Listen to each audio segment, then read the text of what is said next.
भोपाल में प्रख्यात यज्ञाचार्य एवं धर्माधिकारी पंडित गंगा प्रसाद आचार्य ने अन्य देशों में चल रहे युद्धों को लेकर अपनी भविष्यवाणी व्यक्त करते हुए कहा कि इन परिस्थितियों का प्रभाव भारत पर नहीं पड़ेगा। उन्होंने कहा है कि देश सुरक्षित है, किंतु सभी नागरिकों को सतर्क रहते हुए धार्मिक आस्था और सकारात्मक ऊर्जा बनाए रखना आवश्यक है।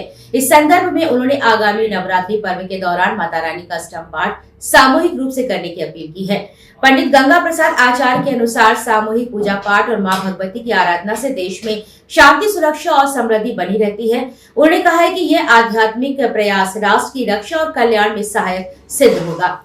उन्होंने श्रद्धालुओं से आग्रह किया है कि वे नवरात्रि में अधिक से अधिक संख्या में शामिल होकर मां भगवती की उपासना करें, जिससे देश पर किसी भी प्रकार का संकट न आए।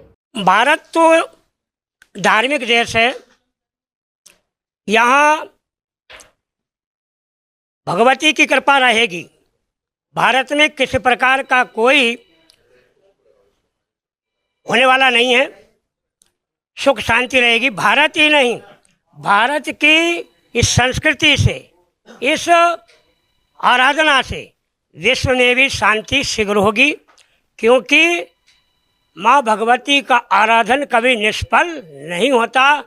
भगवती की कृपा से पश्चिम देशों में जो चल रहा है ये भी शांत होगा और निश्चित रूप से मानव की जो दानव प्रवृत्ति होती है, उस दानव के संहार के लिए ही भगवती शक्ति का अवतरण हुआ है।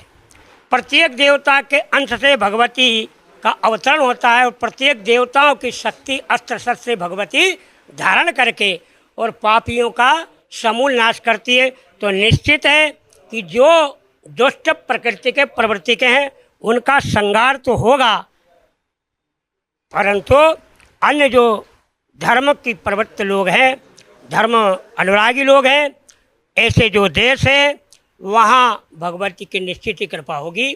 भारत में सुख शांति रहेगी। 2026 का ये जो नवीन वर्ष है बहुत अच्छा तरीके से व्यतीत होगा। यहाँ किसी प्रकार का कोई अमंगल की संभावना नहीं है। प्राकृतिक प्रकोप हैं, छोटे मोटे होते हैं। इससे निजात पाने के लिए भगवती का आराधन करना चाहिए। विशेषकर अष्टमी, नवमी, चतुर्दशी को हमेशा व्यक्ति को भगवती दुर्गा सप्तशती का पाठ करें, देवी का दर्शन आराधन करना चाहिए। इससे निश्चित ही सर्वत्र शांति का वातावरण बनेगा।